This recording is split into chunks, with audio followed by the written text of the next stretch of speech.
Good morning and welcome. Hey, my name is Robin Sin and I serve on your Fellowship Board of Directors. I want to thank you all for being here today and extend a special welcome to all the visitors.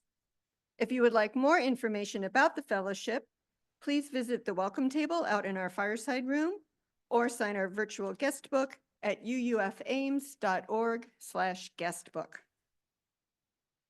Whether you're joining us from home or here in Fellowship Hall, we invite you to stay after the service for Coffee Fellowship, where you can introduce yourself and join in conversation with kindred spirits. And now it's announcement time. Dana, do you have an announcement? How did you know? I don't know. So some of you may be familiar with Soul Matters, which is a theme-based ministry for the whole congregation. We use it here at UUFA. And one of the components of that is our Soul Work Table, which you see we've rolled out today. So anyone of any age is invited to this table as a space for quiet, hands-on engagement during worship. We'll work on a community project together, and today it's an altar cloth that we'll be using during the monthly service of Silent Witness. Our tables will be out usually on the first Sundays, and you're invited at any time to head over to the table and create with us as you're so moved. Is that just for kids, Dana? It is not just for kids. However, if you're an adult, I might recommend the taller table. Thank you, Dana. We do have a few other announcements. The Social Justice Circle will move its start time back to noon starting next week. They'll be doing this on the third Sunday of every month in room 3 downstairs or on Zoom. So join them to learn more about our ongoing work for justice. As you no doubt have felt, these last several weeks have been hard. Your board wants to help you out with that. So mark your calendars for Friday evening, March 28th, when we will dance for joy. We'll welcome the local cover band Mango Soul, it makes me hungry, and be rebellious in our joy together. Be sure to join us on March 30th for our guest speaker, Representative Amy Wichtendahl, Iowa's first transgender state legislator. Come hear what Representative Amy thinks are the most important ways to engage supporting trans folks in our state. And lastly, a reminder for our parents of students in 5th grade and under. Please remember to pick up your children immediately after the service. Students can only be released directly to a parent or guardian, and we want our teachers, many of whom are parents themselves, to be able to pick up their children too and have some time to enjoy Coffee Fellowship. So thank you for staying on top of that and supporting our RE programming.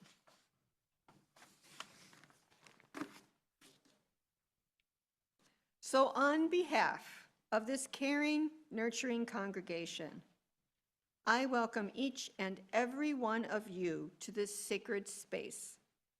Here we invite you into an experience of transformation, hope, renewal, and connections, which may inspire you to understand life in new ways.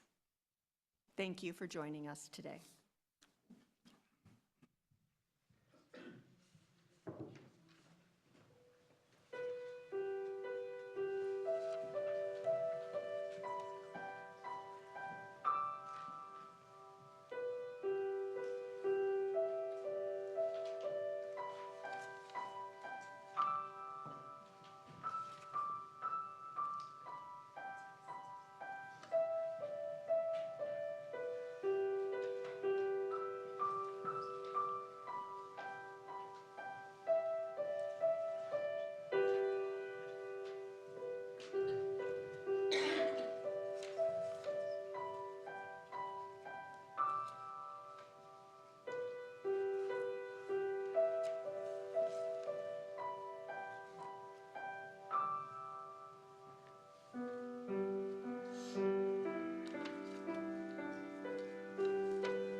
Lovely, Clara, thank you.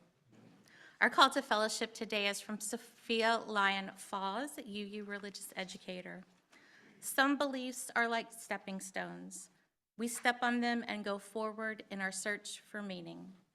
Some beliefs are like windows. We see the world through them, and sometimes they need cleaning or even replacing. But some beliefs are like the air we breathe. They are part of us, unseen, taken for granted, sustaining and encompassing. One of these is the belief that we belong to one another. Come, let us gather in fellowship. I invite you to join me in saying our chalice lighting words. In a world where hope is hard to find, we light this chalice, a sign of our shared commitment to love, generosity, courage, and compassion. May we be a beacon to each other and all communities within and beyond these walls.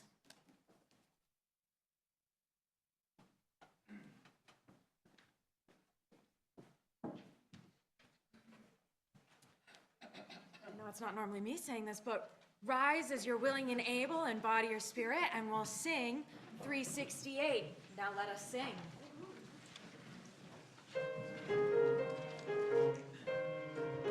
Now let us sing. Sing to the power of the faith within. Now let us sing. Sing to the power of the faith within. Lift up your voice. Lift up your voice. Be not afraid. Now let us sing to the power of the faith within. Now let us sing. Sing to the power of the hope within. Now let us sing. Sing to the power of the hope within. Lift up your voice. Lift up your voice. Be not afraid. Let us Sing to the power of the hope within. Now let us sing. Sing to the power of the hope within. Now let us sing. Sing to the power of the hope within. Lift up your voice. Lift up your voice. Be not afraid. Now let us sing. Sing to the power of the love within. Now let us sing. Sing to the power of the joy within. Now let us sing. Sing to the power of the joy within. Lift up your voice. Lift up your voice. Be not afraid. Now let us Sing to the power of the joy within.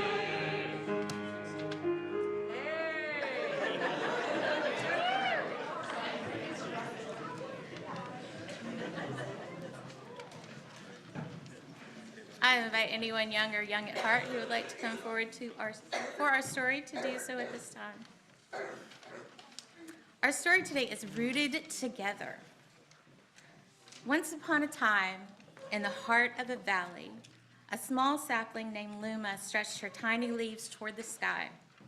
Around her stood a great forest of aspen trees, tall and strong, their trunks varied in size and shape. Yet beneath the soil, their roots were intertwined, holding them together as one. Luma looked up at the towering trees and whispered, "How will I ever be as strong as you?" The trees rustled in the wind, and an elder tree named Varian bit his golden leaves toward her. "You don't grow alone," he said gently. "We are here with you." The rains came, and Luma drank deeply. Children from the nearby village ran through the forest, their laughter filling the air as their feet stirred the soil. Luma's roots reached a little deeper. "They're helping me grow," she thought. Then, one day, a fierce storm swept through the valley. The wind howled, bending Luma's small trunk back and forth. She trembled, afraid she might fall. But deep down, Varian and other aspen trees reached out through their roots, steadying her, sharing their strength. "We are connected," they assured her. "You do not stand alone." And though the storm raged on, Luma felt held by something greater than her own strength. Seasons passed and Luma grew taller. The adults of the village came to gather fallen branches, rest in the shade, and care for the forest. Luma watched as they worked together tending the land. They're giving me strength, she thought. And the years turned into decades, and Luma stood strong, her branches wide, her roots deep. Beneath her, elders sat in circles, telling stories to the children, passing down wisdom, laughter, and love. You have taught me so much, Luma whispered, and now I can pass it on. And one day, a new sapling sprouted nearby, and Luma bent her branches gently and whispered, you don't grow alone. We are here with you. So did you guys know that aspen trees are not just a group of trees standing side by side? They're one living, breathing, deeply connected system. And beneath the surface, their roots are always communicating. They share nutrients, they support the weaker trees, and they even help each other think in response to threats and changes in the environment. And like the trees, we're stronger when we're connected. When one of us struggles, the rest of the community reaches out. When we grow, we don't grow alone. We are supported by those who came before us and those who stand here with us now.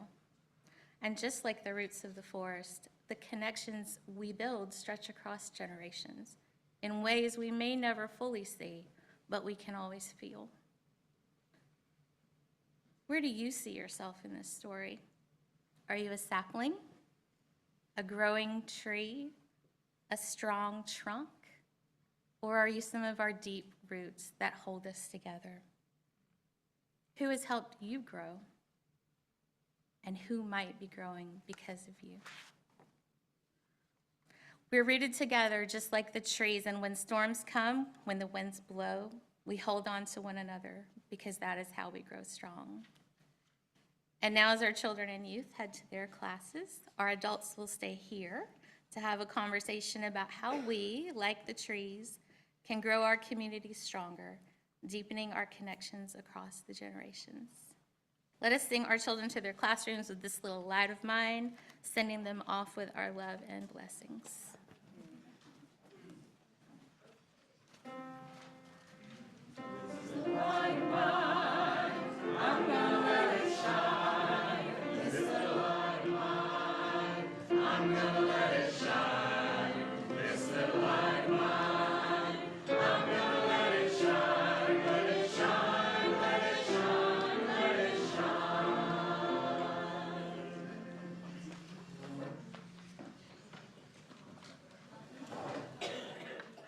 I just knew who was going to go over to the adult table over there.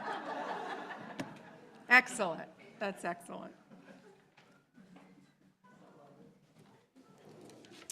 Each week we give and receive our offering, and each month we share half of our non-pledge offering with a local or statewide agency that's doing good work that aligns with our values. This month, the month of March, we are donating our half of our plate to the Interfaith Alliance of Iowa.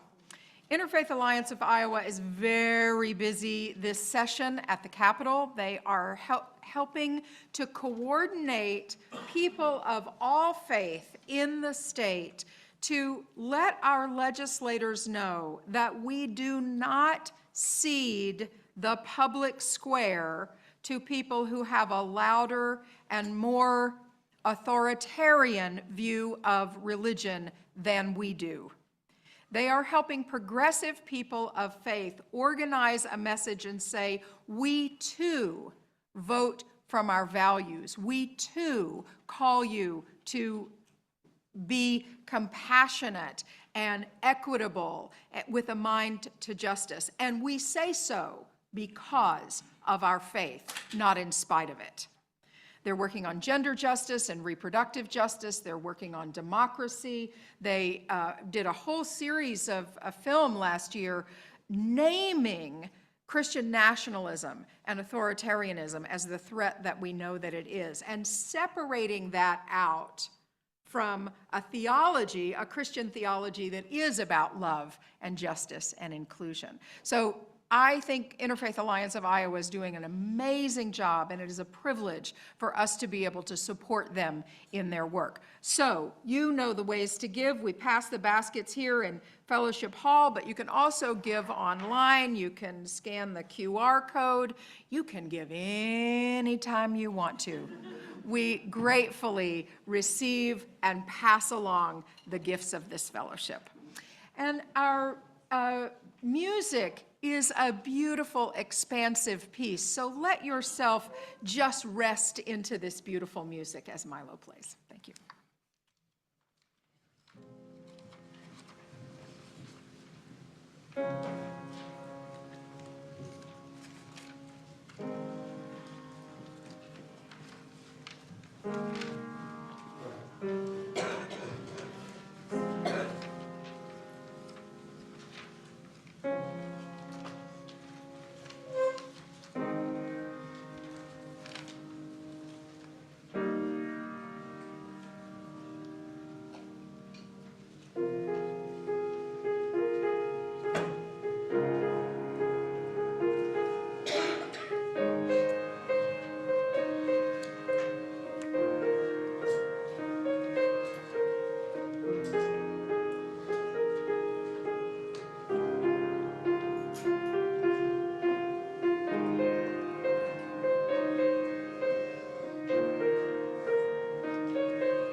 Thank you, Milo.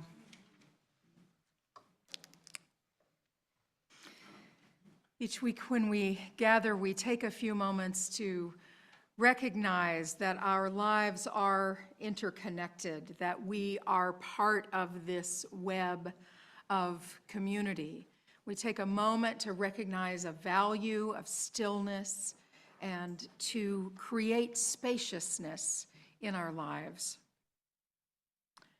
And we share our joys and sorrows, knowing that our burdens are lifted when we share them with each other, and our joys are multiplied. A joy for us here in this community is the circle of folks who watch online. Here in this room, let's take just a moment to wave at this camera to recognize that our lives are connected to those beyond our walls. We see you folks online. We're so glad you're with us. We think of the people of Ukraine in this ongoing war as the leaders of our country remove support and prop up their aggressor. May the Ukrainians find safety and peace soon and very soon. On Friday of this week, March the 7th, was the 60th anniversary of the day that's become known as Bloody Sunday in Selma, Alabama, where 90% of the residents were African American and 99% of the voting rolls were white. Brave activists risked their lives for the right to vote, and we honor their memories and renew our commitment to democracy and shared responsibility for calling the United States to be its best self. Let's take a moment of spaciousness and quiet in this room, and into the quiet, lift the names of individuals or groups that you hold particularly close, that you want to remember into our communal space. And folks online, you're welcome to write into the chat as well.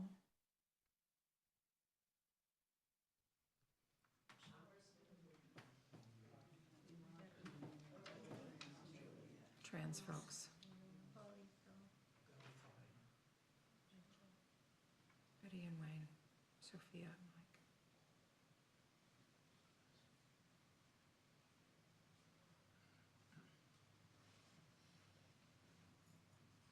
The wounds of the world are deep and wide.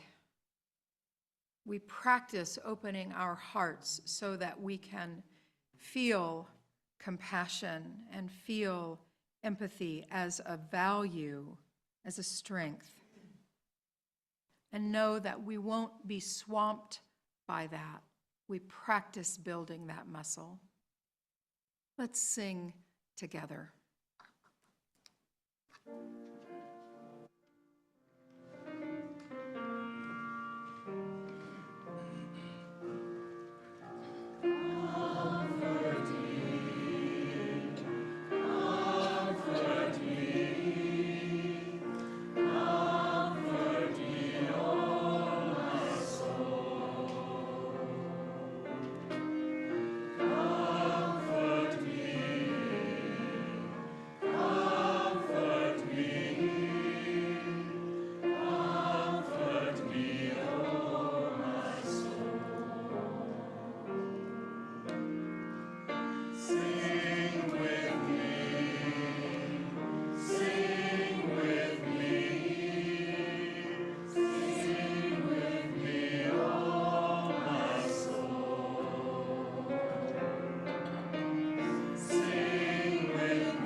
We have a few brave readers who have agreed to share a message today. These are the words, please come. These are the words of Unitarian Universalist Justice and Peace Consultant, C.B. Beale. C.B. Beale, they share these 10 rules for children in worship service. 1, if you find that you are sitting in front of a child and they can't see, lean to the side. 2, if the children seated behind you are rustling papers, hand them a crayon. 3, if there's a baby that is crying, offer to take the baby from their parent and walk to the back of the church and rock the child for a while. The parent really needs a break. 4, if the teenagers are whispering to each other, give them some Smarties candy. The rustling and crinkling will replace the whispering.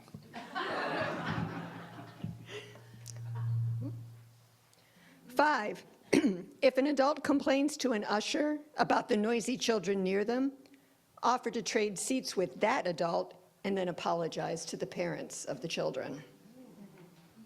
6, when a child is running around giving high fives during the time for passing the peace, make sure to give them an extra fun high five, and then high five the next 5 adults you see.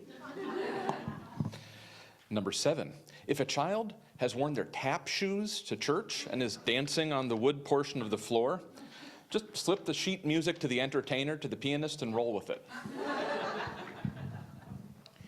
8, when the children can't hear because an adult around them won't take off their puffy jacket and it keeps squeaking and distracting the children, offer to help them off with their jacket and go hang it up for them where it goes. 9, when the 3-year-old insists on standing on the front pew, turned backwards, looking at the rest of the people, give the child a pair of very dark glasses.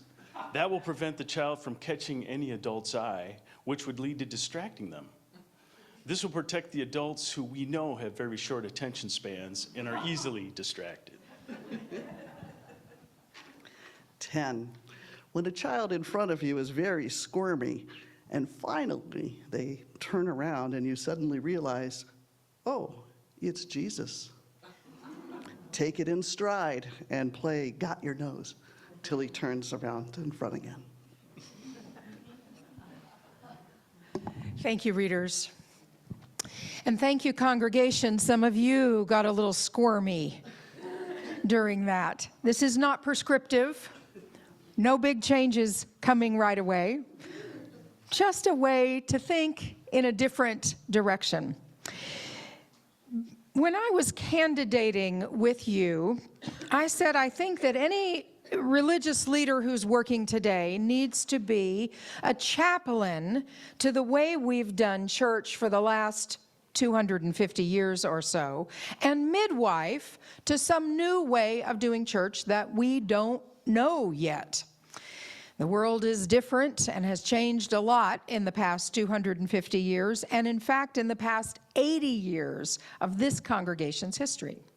When Dana and I first started working together, just from the very beginning, we started talking about what would it mean to be a more intentionally multi-generational congregation more of the time. What does that even mean? What does it look like? What would we have to do to get there? How bothered would some of us be by it? Right? We've done things in the same way for a long time with certain changes, to be sure. This very room being one of them, right? But if we're going to be lively, how could we begin to talk about this? And how can we trust ourselves and each other to enter the conversation, to continue the conversation in respectful and curious, courageous and compassionate ways? And that's what Dana and I are going to talk about today. How about we come up and share a few questions back and forth? I'll bang things around for a little while.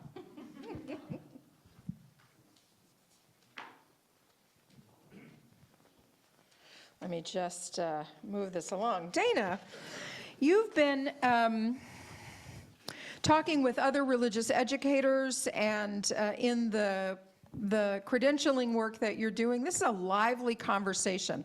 Multi-generational ministries. That's kind of the way we talk about it, multi-generational ministries. Have you heard about or seen multi-generational worship and community practices strengthen congregations in the past? How has that shown up? Well, one of the things I've been learning about in my UU history class for credentialing is about the Iowa Sisterhood. And they were a group of Unitarian women who were ministers in the late 19th and 20th century. They were circuit riders. And they built churches around community rather than the Sunday morning worship alone. So religious education, social gatherings, and worship were all deeply intertwined. And it made multi-generational community the norm. So this isn't new or radical. It's like really deeply rooted in our faith. And today, we're more age segregated than ever. Younger adults are more mobile and transient, and they're often far from their families. Older adults live in retirement communities or nursing homes, and they're often far from their families. And children are in schools or daycare much of the day. So even in church, we divide into separate spaces. Adults in the sanctuary, the children in RE, and sometimes the youth meeting at a different time entirely. And we need these multi-generational connections because without them, we miss out on our insights and history and perspectives of other generations, and we become less attuned to each other's needs. And our communities are diminished by that separation. When people of different ages worship and learn and serve together, they see each other as essential to the whole. Older and younger members form relationships. And children who feel valued and included are more likely to stay engaged in church life as they grow. So a multi-generational approach makes our congregation more vibrant and resilient and truly a special home for all ages. Wow. Resilient, I like that. Yeah. So from your perspective, why is building a multi-generational community important for our fellowship?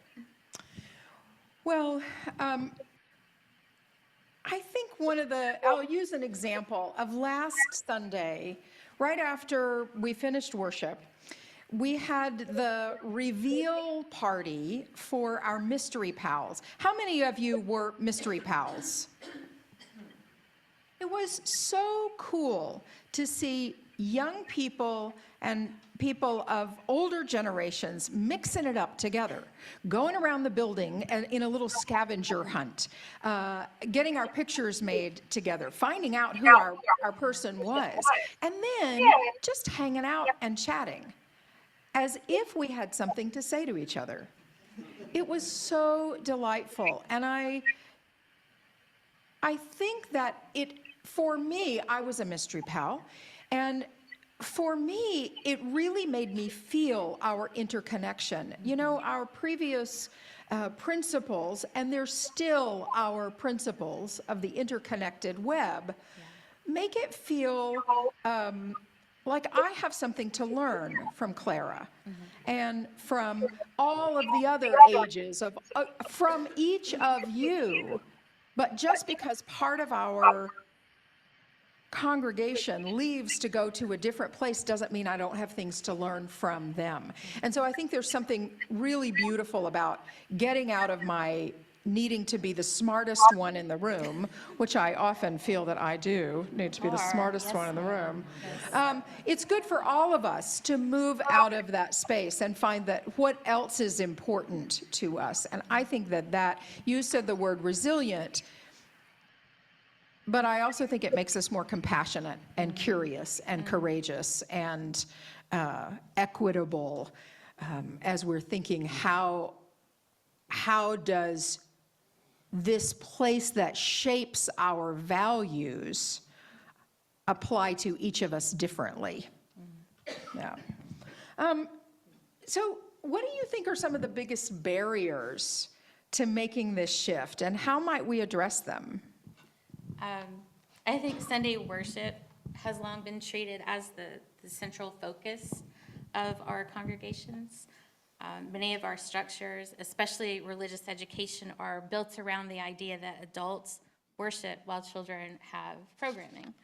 And these age-specific experiences, while they have value, it reinforces separation rather than connection. And when we try to make a shift like this, there's real emotional resistance to change. Are any of y'all feeling that right now? Feeling a little, Awkward. Okay. Yeah, some people will feel like we're losing something. If you're used to a quiet, structured worship experience, the presence of children, or even a different participation style, like the soul work table, might feel disruptive. Parents of young children, on the other hand, might even feel overwhelmed because they're not sure how to keep their kids engaged or quiet. And they're real concerns, and we want to acknowledge that with care. I think another barrier is the assumption that younger generations will just come back to church, when they're older, later in life, and they have kids. So for decades, we've built churches that believe that young adults might drift away, but they'd return. But that's no longer a given. Young people don't experience church as a place of deep relationships, and meaning if they don't, when they're growing up, they may not return at all. So we can't just see children and youth as the future. We need to see them as the present with meaningful ways to engage in our community right now. Yeah.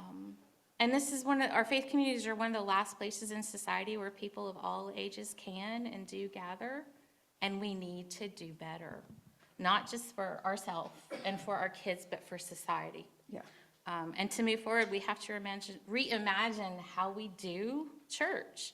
So maybe instead of centering the Sunday worship as the primary place for faith formation, we expand our understanding of spiritual growth to include relationships, service, and shared experiences together.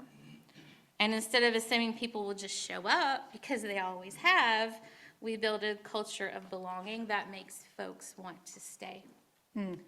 And instead of seeing multi-generational community as a challenge, we just decide to sit with some discomfort in loving care and eventually embrace it as a source of strength.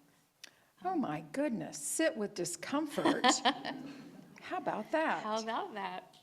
So are there some theological or spiritual foundations that support a multi-gen approach? Well, I think you just said it, that sitting with discomfort leads right back to our mission of creating community and growing spiritually. There's a notion of when there's a little something in my craw, a little sand in the shell, right? That I can sit with that and actually use it as part of a spiritual practice. I can make art around it. I can listen to music. I can find creative ways to navigate it. I can talk to somebody else that I trust here. I can talk to the minister. I can talk to another staff member. I can talk to people on the Caring Network. I can get engaged in a different way. I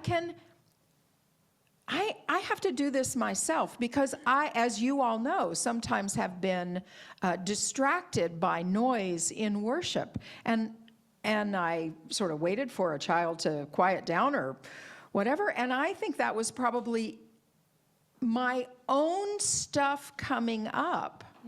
And I can afford to grow spiritually around that. So I would go right to our mission. It not only growing spiritually, but learning to love in a different, more expansive way. I think that feels like part of what we're doing here. I think there are more theological ways to think about it. A UU minister I knew once said that Unitarian Universalists are not, that we are the leaven and not the bread. We are the leaven and not the bread. We are that which gives rise to ideas, and many ideas that are kind of that are accepted in mainstream churches, welcoming and affirming, some of the anti-racism work, some of the disability acceptance work. We were kind of on the cutting edge of that. And so we give rise for other ideas. To use a different metaphor, we kind of punch above our weight. We have maybe bigger influence than the size of our denomination. And don't we want our children to have those values and continue putting that out into the world? And do we think the only place that they receive those values is in their RE classroom? And there's, of course, value in the RE classroom. I don't think there's any idea that we're getting away from, you know, kind of faith formation. Right. But we want all of us to have these values moving out into the world because they matter. So I think those are some of the theological things. And I'll just say one more thing about that. An unelected leader of our government has recently said that the greatest downfall, the greatest weakness of Western civilization is empathy. No kidding, I'm not kidding. Yeah. Do we not want to create and inculcate and lift up in all of the connective tissue that we have the value of empathy, compassion, courage, curiosity, love and love and love and love and love? That's not weakness, that's strength. And I think when I talk about the love forge here, that's what I'm thinking about. Oh, you're going to get me with a head of steam now. Come on. I think it's time for me to ask you a question. Okay. Okay. Oh, wait. Let's see. So what do you think, how do you envision a truly multi-generational UUF Ames? What would that look like in practice? It's where relationships with, between people of different ages happen organically and naturally, and not because we forced it.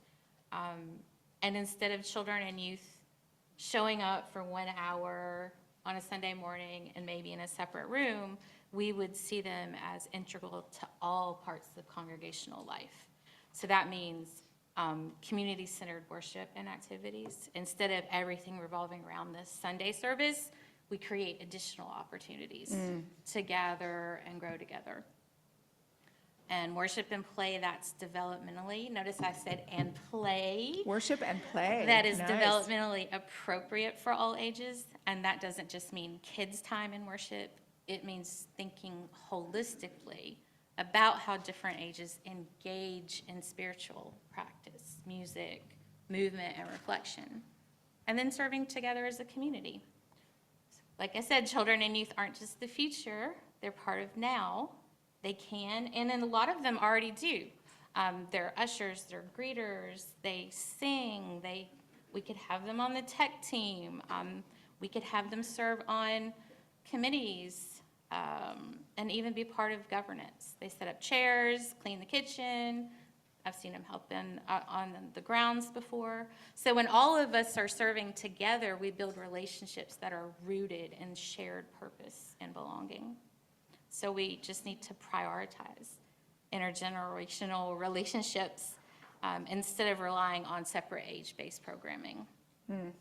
So we need a shift in mindsets because the way we show up matters more than what we do. Ooh, hear that. The way we show up matters more than what we do. So it could be a shared meal, art project, worship service. What makes it multi-generational is the intention behind it. And making sure that everyone from the toddlers to our elders have a voice. And it's not just a shift in programming, it's about culture. The last time I was here, I shared a quote from Maya Angelou. People will forget what you said, they'll forget what you did, but they will never forget how you make them feel. And we have an opportunity to do just a little more work and create a church where people of all ages know that they're welcome here, they matter here, and they're part of something bigger than themselves. And that's what I envision for UUF Ames. Wow. Wow, thank you for that. I think, do you have one more question that you want to ask me? You want to do. tee me up? Yep. How do you think we can help people move from seeing the shift as losing something to seeing it as an opportunity for growth and deepening community? I think that there is some natural, real, and normal anxiety about what we're talking about and how that might be challenging. If there's a lot of squirmy and squiggly in the room more frequently, will it distract people from being able to hear or pay attention? We have people with hearing loss. We have people who really need to focus. And I think when we try to be one thing for all of us in a consumer model, then we get kind of a little bit in trouble. I think one way to think about it is, sometimes I get my bucket filled and get exactly what I need here. And sometimes it's the person next to me who's getting just what they need that day. Sometimes we're doing something to lift up someone besides myself. If I'm a consumer, I've got to get the service that I need every Sunday, right? If I'm a consumer of church, I have to get the service that I need every Sunday. If I'm a member of a community, sometimes I'll get what I want. Sometimes I'll get the theology that I want. Sometimes I won't. Sometimes they'll sing music that I like, and sometimes really not. Sometimes I won't quite understand if we have a rap piece from a youth, you know, sometimes I may not quite understand it all. What's important to me here is not that I always get every one of my needs met, but I'm part of a larger community. And that, to me, is the way to help it be a gain and not that we're losing something. Again, I want to emphasize that we are not talking about next week making a change. That's really, I want to be very clear about this. We're at the beginning, we're into a conversation. Yes. And imagining how else could we do this thing we call fellowship. And returning to curiosity and courage and willingness to be changed by what we've started. Are we willing to be changed by what we've started? What the elders of this congregation started 80 years ago. And 80 years ago, and 70 and 60 and 50, everybody went to church. That's just what you did on Sunday. Yes. Everybody went to church, right? That's what people across the country did. If you were Protestant, Christian, Catholic, you went to church on Sunday. If you were Jewish, you went on Saturday. If other groups. And this congregation was gathered by a group of people who said, we can't find what we want in the existing churches. We have a different idea of how to be a congregation together. We're going to come together, right? And now there's 1,000 things that we can do on Sunday morning. There's so many things that parents can do with their young ones on Sunday, and sports teams and music and all the things that they can do. They don't have to come. Nobody has to come. You don't have to come. What makes us feel like we're part of something in the most challenging time, perhaps, of our lives? And what strength do we give to each other? To me, those are exciting, thrilling questions, and that's what I'm here for. Thank you, Dana, for engaging in this conversation. I want to just share a couple more words from this activist, C.B. Beale, who was asked, I'm turning this off, okay? Who was asked, how old, at what developmental age do children need to be present for a sermon? You know, what developmental age should they be able to sit and listen to a sermon? And Beale said, well, there's a lot of ways to answer that question, but I think we ought to change the question. At what point in its development is the congregation ready, lay and professional leadership ready to be the kind of community that can hold space for everyone during portions of the worship service that don't perhaps speak to them most powerfully? At what time can we as a congregation prioritize presence and community over perhaps missing a couple of words to a squiggle and a giggle. And then they say this thing about C.B. Beale themselves being neurodivergent. They say, as a person with significant neurological differences, simply sitting and listening is very difficult, not just when I was a child, even now. That may be true for some of you. Some of you may be neurodivergent, and just sitting and listening to a talk is really hard. CB continues, there are lots of reasons that multimodal, multi-generational, and multi-platform worship will help people be more fully present. And isn't that what we want? For people to be fully present to one another, to spirit, and to ideas. So join us as we continue this conversation and allow yourselves to be curious about it. And we'll figure a way forward together. May it be so, and amen. Madison, come teach us a new song.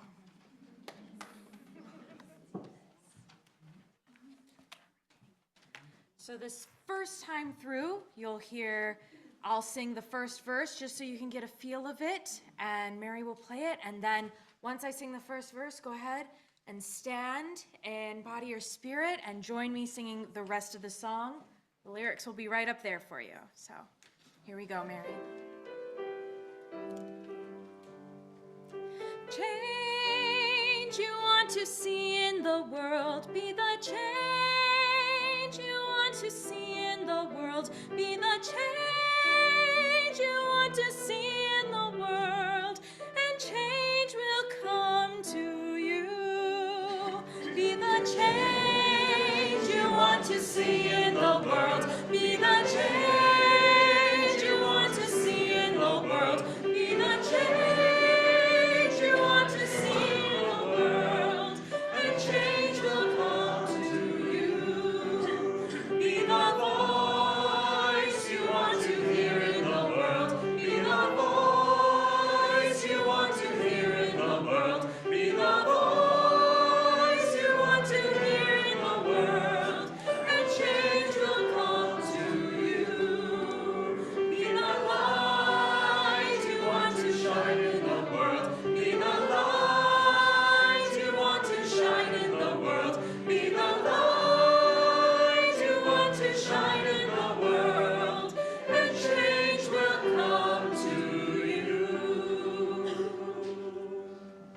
Thank you. Please be seated. Except not you. You say it and I put it out.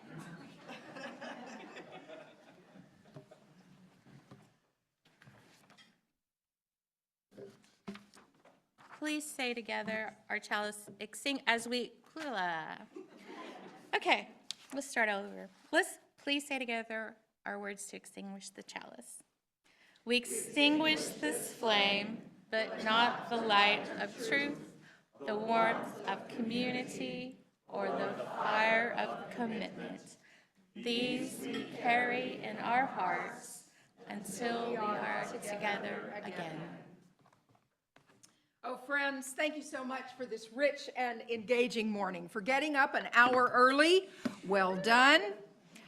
And for our online congregation, I want to offer gratitude again for our musicians, Clara Osi, Milo Bignall, Mary Richards, and our music coordinator, Madison Mayfield. For our tech team, Dan Haug and Melissa Neeson. For our readers, Amy Slagle, Craig Mushel, Mary Louise Burt, Sam Osi, and Robin Sen. For facilitator, Ben Willeen. For all our greeters and coffee servers and treat bringers and cleanup crew. And a special thanks to our religious education teachers and staff, and for our gifted Director of Religious Education, Dana Poss. It is a delight working with you.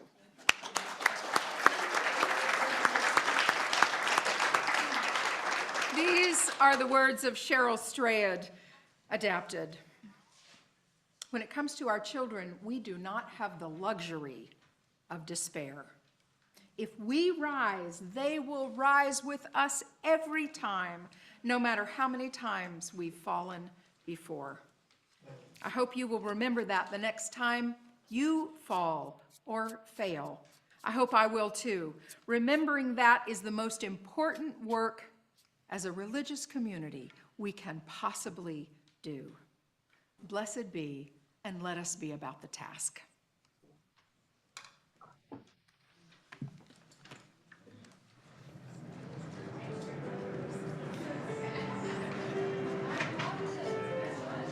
Good morning, everybody. Good morning.